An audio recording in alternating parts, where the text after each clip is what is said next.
Oh, mine is good. You don't have to blur mine at all. That's good. Look at this, everybody. Look at, how do you get that right there?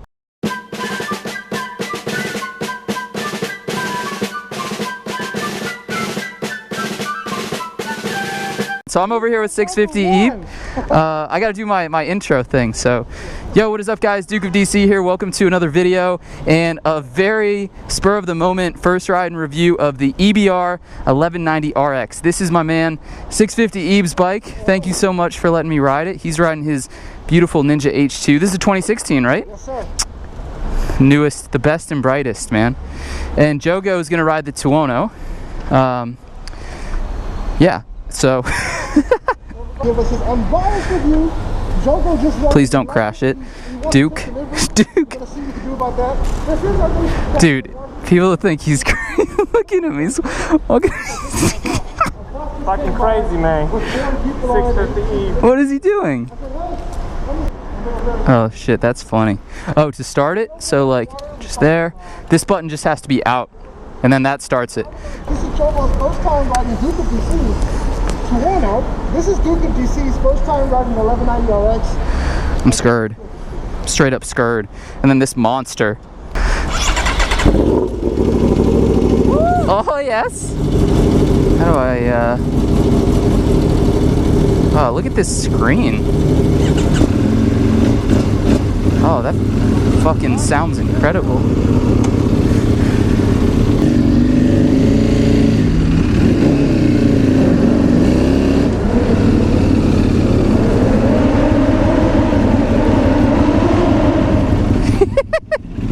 Oh dude, this is gonna be a shit show. Alright, so this is my first time riding this bike, and I feel like not many people have ever ridden one of these. So EBR, if you don't know, is a company that has been around for a bit, but then kind of went on hiatus for a while, and just recently came back, and 650 actually picked this bike up from the factory, which is awesome.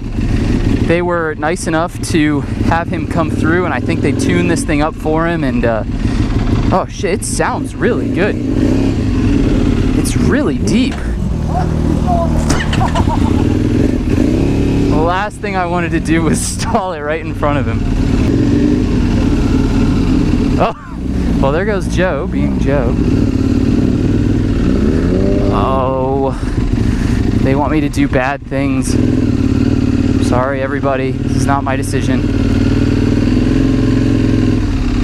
Probably just gonna filter through here.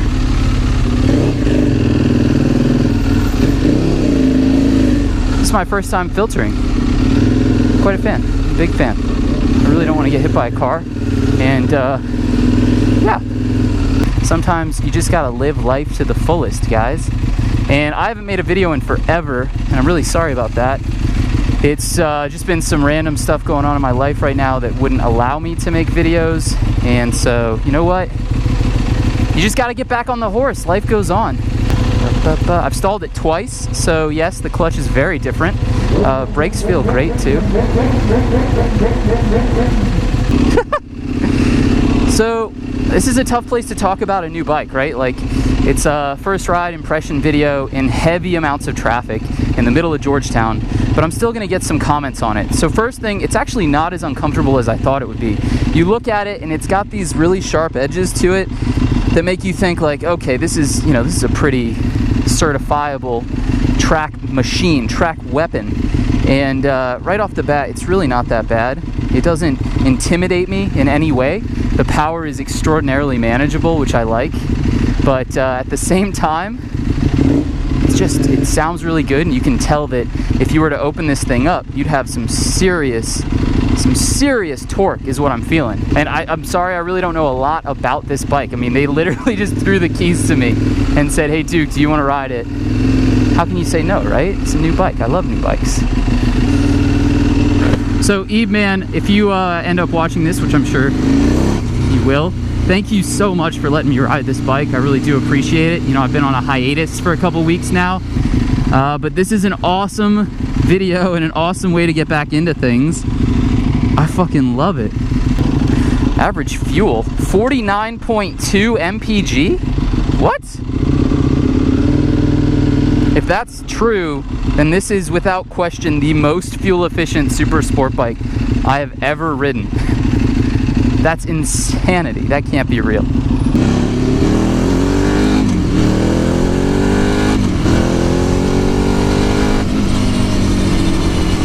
Yeah, this bike will go. It'll fucking move, man. Wow, it's got some crazy vibrations though. Holy shit. It feels good.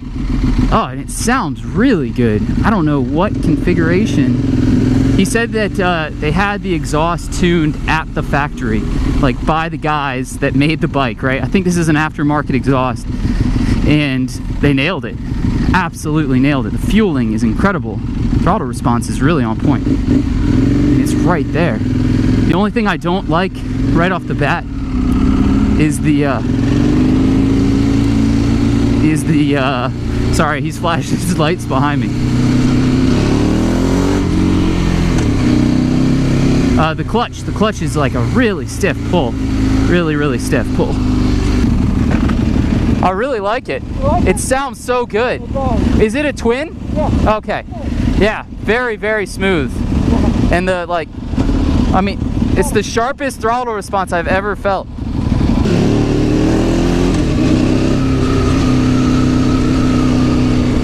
Let's lower this bad boy. See, none of these people know where they're fucking going. None of these people know where they're fucking going. Oof. Oof. Downshifts are sexual on this. It's always a little sketchy riding somebody else's bike, I'm not gonna lie. And then when you throw a bit of rain into the equation, things get even more difficult. But Ebe is such a chill guy, and you know, obviously I'm gonna take great care in not crashing his beautiful EBR, which I certainly wouldn't want to do. This is like one of the most dangerous places to ride a bike I've never ridden in the rain. So much pull though, wow! Torque on this thing is unfucking real.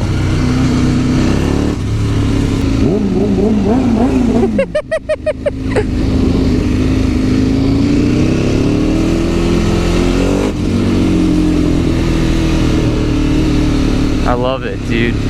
From his beautiful 2016 Ninja H2. I mean, that bike, when I say beautiful, I love it. His is especially done right. He's got the BSTs, he's got carbon fiber, he's got it lowered a little bit. That's one sexy ass machine. Not to say that this EBR isn't. I'm a big fan. I like the paint scheme. I actually like the kind of the lines that they chose for this one too are really good. You know, it does look a little sharp. It does. If that makes any sense. I'm trying to see what street we're supposed to turn on. I mean, it's so powerful. It comes on in an instant too. Shut her down. Yeah. Is that it? Well, DukeOfDC, what do you think? I love it, man. You love it? Dude, the sound is really incredible. Yeah. I don't think I've ever heard something quite that. You know, it reminds you of a Ducati, like the 1299 with the Termes. Yeah. But then it's a lot deeper. Yeah. It's a lot deeper, and the throttle response is absurd. Yes. It's almost painfully good. Yeah. Because, and then you're gone. I noticed that. I was mentioning in my vlog that you were riding very fast but very confident. Right. On these damp roads, and that's because of the throttle response and the feeling that you're getting. Yeah. From that bike with the suspension and everything. How's the brakes? Brakes are good. Yeah, had to, you know, use those pretty heavy a little in Georgetown. You see it has a single disc on the left, on the right hand side. Yes, so that's pretty insane. Wow. Wow, guys, look at this. So obviously these are for air intake so that it can cool this massive brake down. And then this is it's got the fuel in the tank, or I'm sorry, it's got the fuel in the frame. And what kind of suspension is this? A big piston Showa? Big piston, yeah. Showa big piston. So is this aftermarket, the HMF? Yes, HMF makes exhaust for EBR. Okay. And they gave it to me at the factory, and they tuned this in the ECM. That's why you're feeling the excellent throttle responses. Right. I spent a lot of time tuning it for this motorcycle. Right. I mean, and I was, you know, you look at it and you think track bike. Yeah. And you think very firm, unrideable, not street worthy. I got on it. I'm not in pain. You know, we didn't ride very long, but still, my wrists don't hurt. The seat was more than fine. Yeah. You know, I wouldn't put 200 miles on it in a day, but easily commute on this bike. Absolutely. I don't think it's a big issue at all. And is this 49.1 mpg accurate? Yes, it is. That's insane. It's one of the most fuel efficient super sports out there. That in itself is incredible. How big is the tank? It's a 5-gallon tank. Holy so 250 miles. Yeah. Whereas my Ninja H2 gives me about 120 miles. Yeah, the Tuono light comes on at 90. Wow. That's the V4 for you, right? I mean, yeah, all of the lights on this bike are LED. The turn signals, the headlights are full LED. Those are the, that's actually the high beam. And here's the low beam right here. That's the low beam there. Look at that. Wow. I like to ride with the high beam there because I like the way the bottom light looks. Yeah. This one is lit up by itself. It looks great. I like the dash too. Yeah, the dash is thin film transistor, full color. Okay. I mean, it's impressive. Do you mind if I ask how much this costs? Yeah, this is $13,995. Woo! So it's a bargain. That's a bargain. That is less than a ZX10. Wow. Less than a CBR 1000. Yeah. Wow. 13. Yep. That's a lot of bike. For the money. For the money, that's insane. That is a lot. Are these stock? Yes, those are stock, man. Jesus. They're adjustable as well. Stock. See that is pretty awesome. Yeah. That's awesome. That is awesome. Gosh, yeah, I've never seen an EBR in person. Wow. It's my first time, you know, and yeah, thank you so much for letting me ride it. I really appreciate that. Yes, that's him. we answered our own question. Dude, you can hear him coming from a mile away. He's on my Tuono right now. There's Joe. He got lost. Hardcore. Alright guys, thank you so much for watching this. If you enjoyed this video, please hit that thumbs up button. It really helps me out, lets me know I'm doing something right. Go subscribe to Joe. If you're not already, you're crazy. Go subscribe to 650. This is his beautiful bike and that other beautiful bike and then the 12 other babies that he owns right now. He makes every motorcycle enthusiast jealous, I promise. Awesome content and thank you so much. And yeah, I'll see you on the next one. Peace!